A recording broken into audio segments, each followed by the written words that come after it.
dia a todos, bom dia a todas, bom dia para você que está nos assistindo pela TV UFMA no Maranhão e pela Pop TV em Sobradinho, em Porto Alegre. Sejam todos muito bem-vindos e bem-vindas ao ICL Mercado Investimentos. Hoje quarta, mas não é qualquer quarta, hoje é super quarta, dia de decisão de política monetária no Japão, nos Estados Unidos e aqui no Brasil. Então, a gente vai passar por esse tópico aí com vocês. Vamos falar de taxa de juros, mas a gente não vai falar da taxa Selic, a gente vai falar da taxa de juros divulgada pelas estatísticas de crédito. Então, a gente vai falar daquela taxa da pessoa física, como é que está a inadimplência, como é que está o endividamento das famílias. Vamos passar por tudo isso e vamos dar aquele giro também nos mercados, ver como é que fechou a Ásia, como é que está a abertura aqui no Ocidente.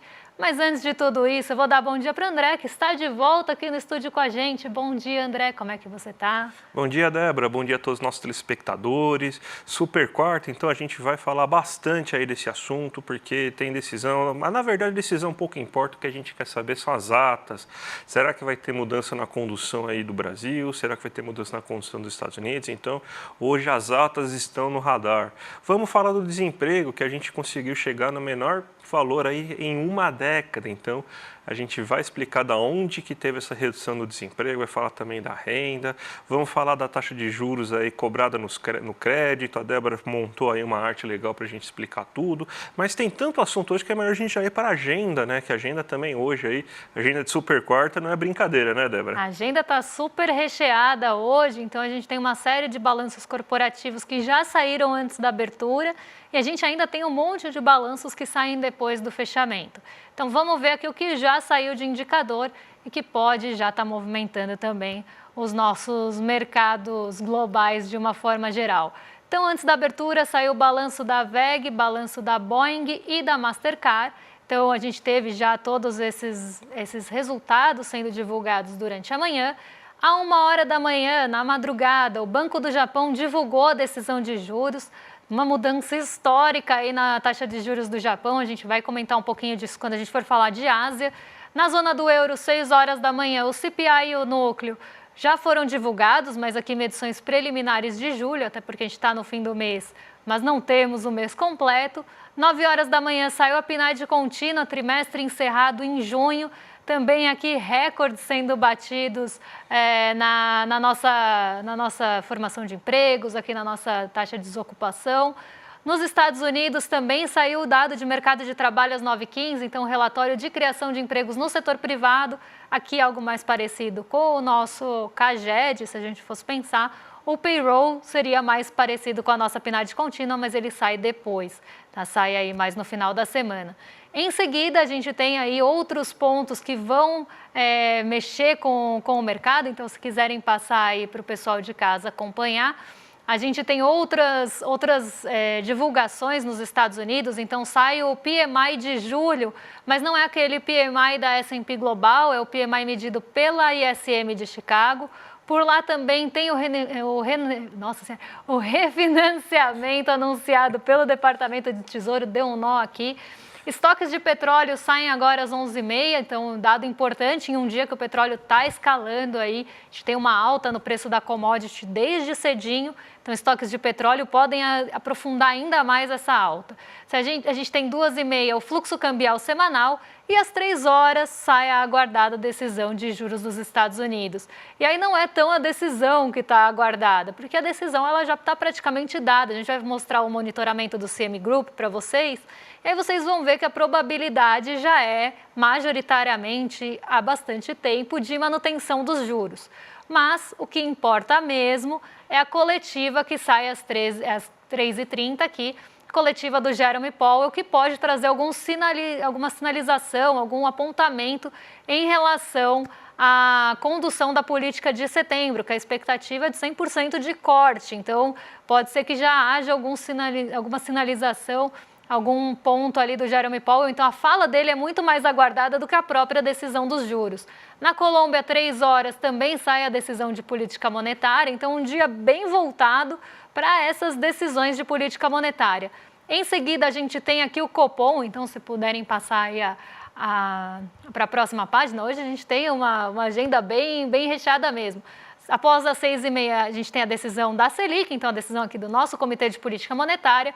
E às 9h30 e 10h45, aí sim, saem os dados de PMI industrial. Então, vamos ver como é que estão as atividades do setor industrial na China e no Japão, medição da S&P Global. Ontem a gente teve a medição do órgão do NBS na China e teve um avanço em relação ao mês passado do PMI industrial lá. Ele está cada vez mais próximo do patamar de 50, que é o limite para a expansão. Então, a atividade industrial da China está chegando perto do limiar de 50, saindo do terreno de contração. E isso trouxe um fôlego para os mercados asiáticos e a gente vai falar daqui a pouquinho. Depois do fechamento, tem balanço da Gerdau, balanço da Isacetep, balanço da American International Group, balanço da Meta e balanço da Qualcomm. Um monte de balanços hoje também saindo depois do fechamento. Então, eu poderia dividir a agenda em duas frentes aqui. Os balanços, que estão sendo muito aguardados, mas mais que isso, as decisões de política monetária que estão fazendo um barulho, principalmente em relação ao pronunciamento que vem depois.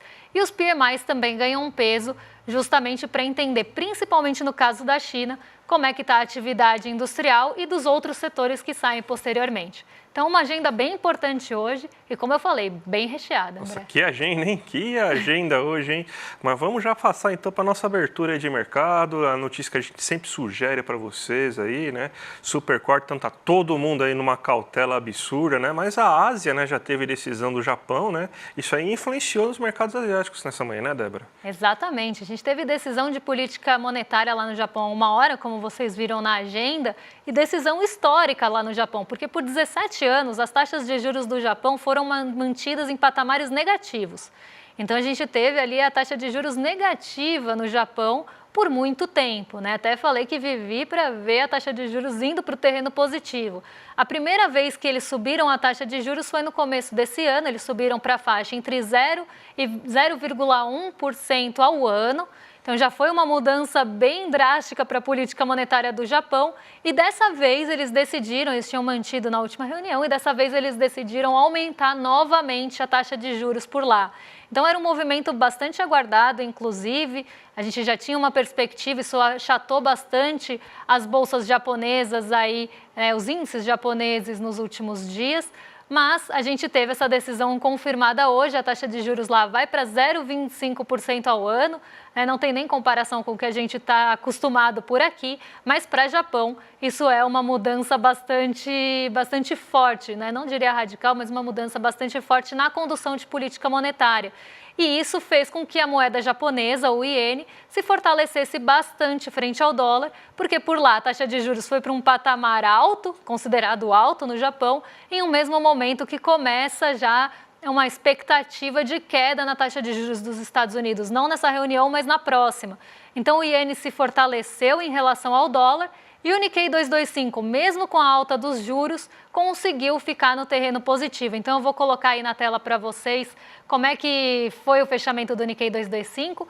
Ele subiu 1,48 hoje no Japão, então teve uma alta sustentada e acompanhando também a maioria das bolsas asiáticas. A China também deu um fôlego para as bolsas asiáticas, justamente porque o PMI oficial, que normalmente é um pouquinho mais baixo do que o PMI mostrado ali pela S&P Global, as métricas são diferentes, a metodologia é diferente. Esse avanço, né, e essa diminuição da distância para o limite da expansão deu um fôlego mesmo para as bolsas, trouxe um ânimo, injetou um pouquinho de ânimo ali para as bolsas irem para o terreno positivo hoje. Então, um dia mais positivo de uma forma geral na Ásia, apesar do Japão ter subido suas taxas de juros, algo que poderia pesar no apetite pelo risco. Mas a gente já está também muito voltado para as expectativas da super quarta, da continuidade da super quarta, porque ela foi inaugurada pela decisão do Japão. Então agora o território asiático, o continente asiático já está mais olhando para a decisão dos Estados Unidos e mais que isso, o pronunciamento do Jerome Powell. Então já esperando que tenha alguma sinalização sim de queda nas taxas de juros em setembro, algo que já está realmente bastante aparente, já está bem iminente de acontecer. Então, hoje o movimento na Ásia é mais positivo e Japão conseguiu aí sair do terreno negativo que vinha enfrentando por conta dos juros, mas já pautado aí nas expectativas para o restante da super quarta. Vamos então agora para o Brasilzão, porque tem notícia muito importante aí sobre a taxa de desemprego. A PNAD sempre é divulgada no último dia do mês, né? E mostrou aí que a gente teve uma queda, 6,9% é agora a nossa taxa de desemprego. Se a gente pegar pela mesma metodologia da PNAD, é a menor aí na última década. Então, desde o governo Dilma I ainda, 2014, a gente não tem uma taxa de desemprego tão reduzida quanto a gente tem agora, né? Vamos ver, então, da onde que está vindo essa queda no desemprego pela formação de postos de trabalho. Aí a gente preparou um gráfico aqui para vocês. A gente vê que foram formados 499 mil novos postos de trabalho, aí, segundo os levantamentos aí da PNAD. E boa parte desses postos de trabalho vieram aí do setor privado. 54 mil novos postos de trabalho no setor privado com carteira assinada, 123 mil postos de trabalho sem carteira assinada. Teve uma queda, e a única queda que a gente viu no emprego nesse mês foi justamente aí dos trabalhadores domésticos, com uma queda de 25 mil com carteira assinada, mais uma alta de 43 mil com carteira assinada. O empregado do setor público, ele subiu 61% com carteira assinada, 51% sem carteira assinada, 51 mil, perdão, falando por cento, né? 61 mil com carteira assinada, 51 mil com carteira assinada e 15 mil com carteira assinada. O número de empregadores subiu 93 mil novos empregadores, e por conta própria 40 mil com carteira com CNPJ e 30 mil sem CNPJ. Foi uma alta do emprego, mas a gente vê que foi uma alta com baixa qualidade, né? Porque você teve que a maior parte aí do trabalho formado foi justamente aí sem carteira assinada. Então teve uma alta da informalidade bem considerável nesse mês. Então, mesmo com uma queda bem grande aí do desemprego, a gente aí teve uma péssima qualidade de formação no desemprego aí nesse mês. Vamos ver também aí como que o desemprego percorreu nesses últimos anos aí no próximo gráfico aí que a gente montou para vocês, pois a gente tem aí o desemprego saindo de 11,2 em janeiro de 2022, ele começa para a queda, se a gente tem que lembrar que a partir de janeiro de 2022 tem a recuperação da pandemia, né? E ele vai caindo, e começa a cair ele cai até com bastante força, aí vai até 8%, mas a gente chega aqui em 2024 aí, e a gente, em 6,9%, e a parte mais importante disso tudo aí é que você está com uma tendência de queda no período que você realmente vê aí, de fato, se o desemprego está evoluindo para baixo ou para cima, porque depois da sazonalidade dos 3 primeiros meses, a gente vê aqui que você tem essa sazonalidade sempre aqui, ó, a gente vê aqui essa curvinha aqui, vê essa curvinha aqui, que sempre tem a formação de postos de trabalho aí para as festas de fim de ano, a gente está vendo aí que tem um movimento de queda. E a gente não faz tempo que a gente não chega numa taxa dessa. Então essa aí é a boa notícia. E vamos ver o rendimento também, né? Porque o rendimento aumentou consideravelmente. A gente está vendo que está cada vez melhor a situação do trabalhador nas negociações salariais, as políticas de distribuição de renda. Nesse caso, entra a questão do salário mínimo, porque é a renda média mensal da ocupação principal, ou seja, aquilo que ele recebe no trabalho dele. Então você tem uma nova alta aqui. A gente está tendo altas aí desde o segundo mês do ano, né? Então é bem considerável aí que a gente está tendo aí. Agora chega a renda para 3.113 aí reais. Então a gente teve boas notícias, mesmo com a péssima qualidade de formação de postos de trabalho. A boa notícia é que o desemprego está a menor taxa em 10 anos. Também a gente tem que a renda continua subindo aí, e você tem aí uma boa situação, caiu também a taxa de subutilização. Então, boas notícias aí a PNAD nos trouxe, né, Débora? Exatamente. O grande desafio, né, de você baixar o desemprego é baixar o desemprego com qualidade. O que seria a qualidade? A combinação da alta da renda com a formalização das vagas de trabalho. Então, uma maior formalidade no mercado de trabalho. E esse é o grande desafio, né? Não é só formar vagas, é formar vagas que tenham formalização e que considerem, que tragam a renda para cima, né? Não é aquele emprego informal ou um emprego que traz a renda para baixo. Então, a combinação dos fatores seria o mundo ideal. Dessa vez a gente conseguiu ter a alta na renda, alguma tendência que a gente já vê há bastante tempo, mas com, infelizmente, uma formação grande de postos de postos de trabalho no setor privado sem a carteira assinada. Então, aqui o grande desafio ainda é a formalização dos empregos, que vem caminhando, mas está longe ainda de um ideal, vamos pensar assim. E a gente tem outro assunto para trazer para vocês em dia de decisão de juros, mas a gente não vai falar ainda da super quarta, esse assunto é para daqui a pouquinho. A gente vai falar agora das taxas de juros divulgadas pelas estatísticas de crédito do Banco Central. Então, todos os meses, o Banco Central divulga as taxas médias de juros de cada modalidade de crédito, seja para pessoa física, seja para pessoa jurídica. E sempre que saem esses dados, a gente traz para vocês para a gente entender como é que está essa foto das taxas de juros aqui do Brasil. Então, a gente tem nesse relatório como é que está o endividamento da família, como é que estão os estoques de crédito, como é que está a concessão de crédito, como são as taxas de juros ali ao ano e também quais são os pontos de inadimplência. E não é de chocar ninguém, para surpresa de 0 pessoas, a gente tem mais uma vez os juros do rotativo como um grande vilão. E a grande dúvida de vocês pode ser, mas não tem aquela questão de limitar aos 100%, é algo que já foi, inclusive, votado. Tem essa questão, mas isso ainda não aparece de uma forma ali consistente nas taxas de juros, porque ainda temos estoques de dívida com outras taxas. Então, ainda não aparece como deveria esse efeito nas taxas médias de juros. Então, aqui a gente está falando primeiro de média, tá, gente? São taxas que podem estar acima disso ou abaixo disso, que a gente vai ver a média de cada modalidade. Então, vamos colocar aí na tela para o pessoal de casa acompanhar comigo, porque a gente tem um retrato aí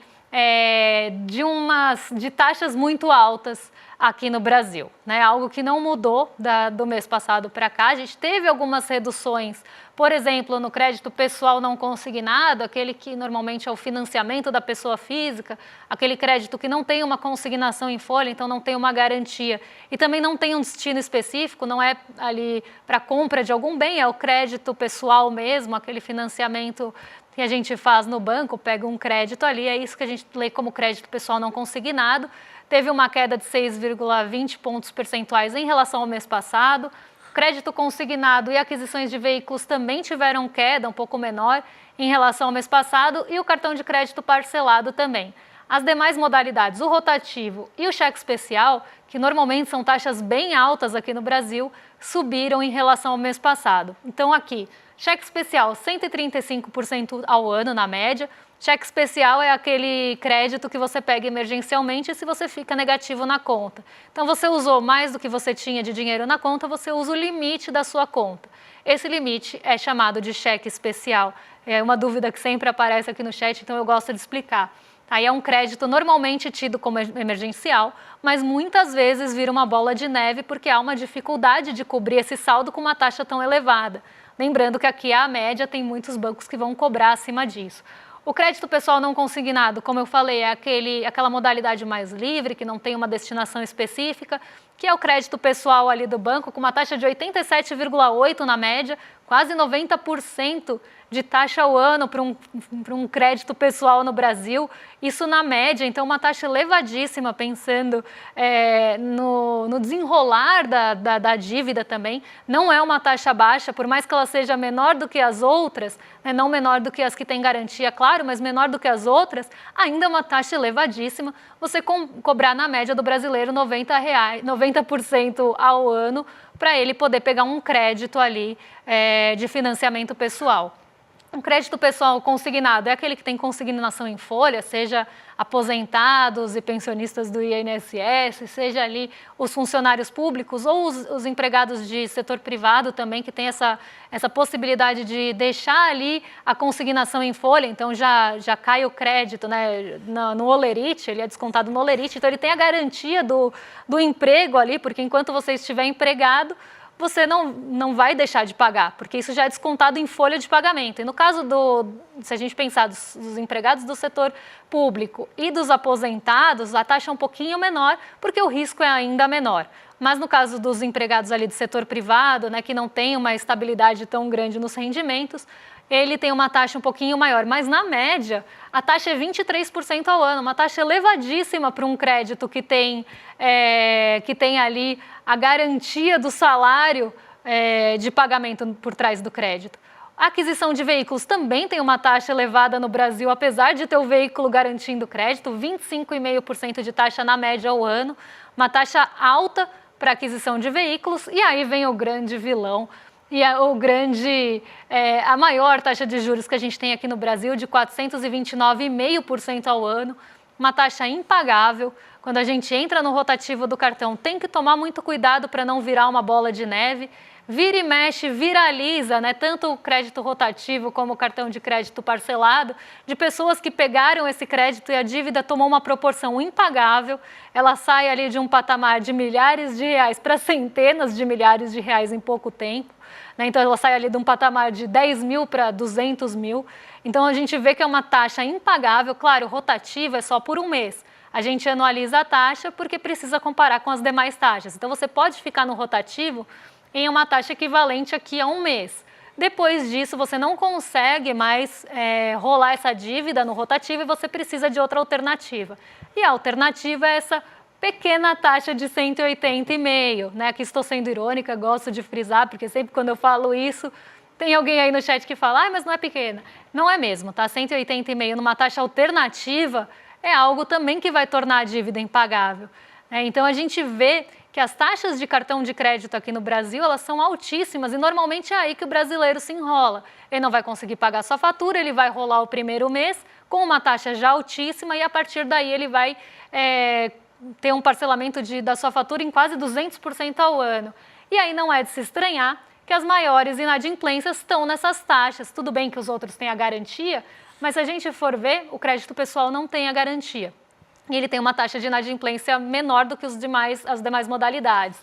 Quando a gente olha, as maiores taxas de inadimplência na ordem são o crédito do rotativo, porque vamos combinar, 430% na média, pensando que tem bancos que cobram 1.000%, é uma taxa que vai tornar realmente o brasileiro inadimplente. Não tem para onde fugir, né? Se você entra numa taxa dessas, a chance de você não conseguir pagar é muito grande, porque a dívida vai para um patamar realmente impagável. Então não é de se espantar que 54,5% das pessoas fiquem inadimplentes nessa linha, porque realmente escala a dívida por uma magnitude ali que não se imaginava.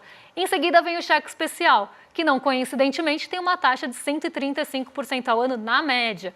E em seguida, o cartão de crédito parcelado, o terceiro vilão aí do brasileiro. Então, se a gente for pensar, o cartão de crédito continua sendo esse ponto que pesa no bolso em relação a juros. 11% de inadimplência nessa linha de crédito. Então, aqui a gente vê essa relação, né? Quanto maior a taxa de juros, maior a inadimplência. E normalmente os bancos usam isso como justificativa. A gente sobe a taxa de juros porque o brasileiro é inadimplente nessas linhas. Não vamos cair nesse papinho do banco, não.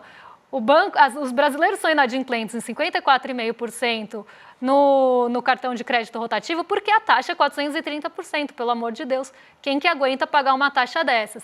Então a gente tem que fazer essa reflexão sempre, porque senão a gente cai nesse papinho. Ele traz mais risco para o banco, então a gente sobe a taxa. E aí sobe a taxa para 430,5%, pelo amor de Deus, né? Não espanta ninguém mesmo que a inadimplência seja altíssima. Então, um retrato aí de como é que foram as estatísticas de crédito e a gente continua tendo essas taxas absurdas aqui no Brasil. Mas vamos falar de outra taxa, né? Porque hoje é super quarta e a gente tem decisão de Copom, a gente tem decisão de FONC, um monte de decisões aí. Temos expectativas, né? Finalmente o dia da marmota chegou de novo, né? Porque super quarta, aí praticamente estão dadas, né, as situações, né, que provavelmente a taxa de juros aqui no Brasil, a Selic, vai ficar ainda em 10,5% e a dos Estados Unidos vai continuar também na sua taxa atual. O que a gente está esperando nesse momento são as atas, são pelo menos os comunicados, as atas vão sair depois, mas são os comunicados, né, que vão sair depois das decisões aí de política monetária, que vão dar um norte aí, pelo menos para o mercado, para a gente conseguir entender o que vai acontecer.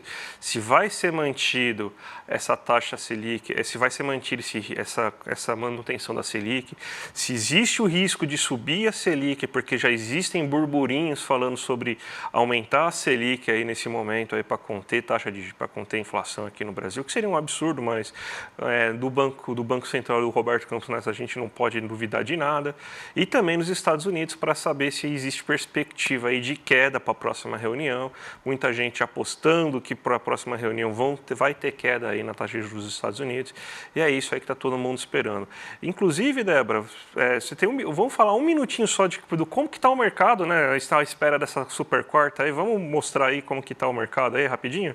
Vamos mostrar. Eu vou passar rapidamente pelo monitoramento do CME Group, porque ele explica bastante da abertura de mercado, eu já emendo os dois.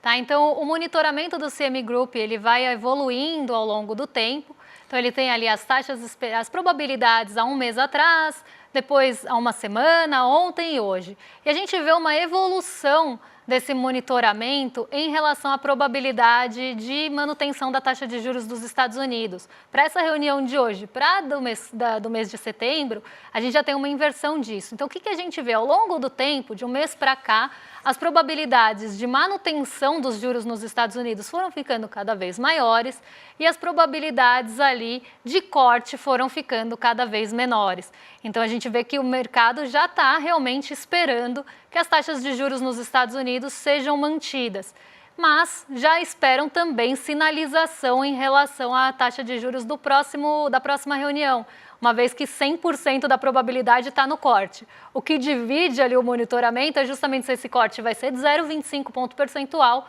ou se ele vai ser já de 0,5%. A maioria espera que seja de 0,25 ponto percentual. Isso acaba influenciando nas expectativas para os juros futuros e para aquelas treasuries que a gente conhece. Então, a gente vê aqui as treasuries de 10 anos caindo hoje mais um dia, queda de 0,95%. O DI futuro acompanha, então as nossas expectativas para juros, a nossa curva de juros está acompanhando o movimento dos Estados Unidos, também à espera da super quarta e dessa sinalização que vem do exterior, queda de 0,41%, mas ainda em patamares elevados, está 12,303 aqui no caso. Seria uma taxa bem elevada para as nossas taxas de juros futuras, isso mostra que o mercado está pressionando sim em relação à fiscal e em relação à condução de política monetária também. O dólar sobe hoje aqui por um motivo bastante específico, hoje é fechamento de Petax, então o fechamento da Petax do mês acontece no dia de hoje, principalmente na parte da manhã, uma vez que a Petax é divulgada ali no comecinho da tarde. Então a gente tem já esse efeito aparecendo, o dólar sobe, aqui também pressão de mercado financeiro em relação a questões fiscais, principalmente. O peso doméstico está muito maior do que o peso do exterior no dia de hoje, afinal as treasuries estão arrefecendo. E o dólar sobe em um dia que a gente tem alta de 2,35% no preço do petróleo Brent. Algo que a gente vem acompanhando, essa alta acima de 2%, desde a madrugada. Então, eu estou vendo aí o mercado desde cedinho mostrando o petróleo Brent em alta. Isso porque a gente tem a questão do temor da escalada do conflito no Oriente Médio, que poderia mexer ali com o preço de frete, poderia aumentar o preço da commodity. Então, a gente vê o petróleo respondendo diretamente a isso. E aí o Ibovespa sobe, não só pelo arrefecimento das treasuries e do DI futuro, que permite um maior apetite pelo risco, mas também a alta do preço da commodity aí do petróleo, já que Petrobras e outras petrolíferas têm um peso grande na nossa bolsa. Então, a gente vê essa alta de quase 1% no Ibovespa, justamente respondendo a esses dois fatores, acompanhando o movimento em Nova York, que também se favorece do apetite pelo risco. E aí, como eu falei, a gente teve um dia bem positivo na Ásia, Nikkei 225 subindo 1,48%, e o Xangai Composto mais de 2%, muito aí puxado pelo PMI industrial e expectativa do próximo PMI. Então aqui um dia bem positivo para as bolsas, mais positivo para o apetite pelo risco mesmo por conta dessa queda nos juros futuros e o dólar subindo por conta de Petax e por conta de pressões de mercado financeiro. Débora, hoje aí, a gente tem o replay aí da nossa aula que a gente mostrou aí nesse domingo aí, hackeando o sistema, né? Que foi a aula mais subversiva aí do Eduardo aí em relação a negócio, gente. Então, se você não viu, hoje, 8 horas da noite, tem o replay liberado. Só se inscrever aqui, iclmercado.com.br, vai ser online, vai ser gratuito, vocês vão amar, eu garanto para vocês. Avisa a Ludmilla que chegou o dia do replay, não dá para perder, porque aí não dá mais para assistir, então não vamos ficar de fora dessa. E agora vocês ficam com o Rolê ICL na sequência, com a Roberta Garcia e o Guga Noblar. Então vocês estão em mais do que excelente companhia a partir de agora e a gente volta amanhã para comentar os desdobramentos da Super Quarta. Ela passou, mas com a gente ainda não. Amanhã a gente vem falar dos pronunciamentos e o que isso vai mexer aí com o mercado, com o nosso bolso. Um beijão e até lá. Até a próxima, gente. Tchau, tchau. Fala, turma! A nossa aula sobre empreendedorismo e negócios no domingo foi um sucesso estrondoso, né? E as pessoas puderam finalmente ter uma aula sobre empreendedorismo e negócio com ciência, com conceitos práticos, com regras para elas poderem aplicar na empresa delas a partir dali. E isso, eu já estou recebendo mensagens de pessoas que já estão notando diferença. E a gente está falando do negócio que acabou de acontecer. Foi realmente maravilhoso. Muita gente está pedindo para a gente poder passar de novo essa aula. Elas queriam assistir, precisam dessa aula. Então a gente vai ter uma sessão fechada para quem quiser assistir essa aula na quarta-feira, dia 31, às 8 horas da noite. Para você se inscrever nessa sessão fechada, que não vai estar aberta nos meus canais, eu vou estar lá e vou também dizer as novidades para quem quiser continuar nesse programa de formação, que são novidades incríveis e por causa disso milhares de pessoas no domingo entraram para fazer o programa de formação. Eu vou dar as mesmas condições para vocês, mas assiste essa aula, vocês vão ficar encantados. Quarta-feira, 8 horas da noite, fechada só para quem se inscrever gratuitamente aqui. Um abraço.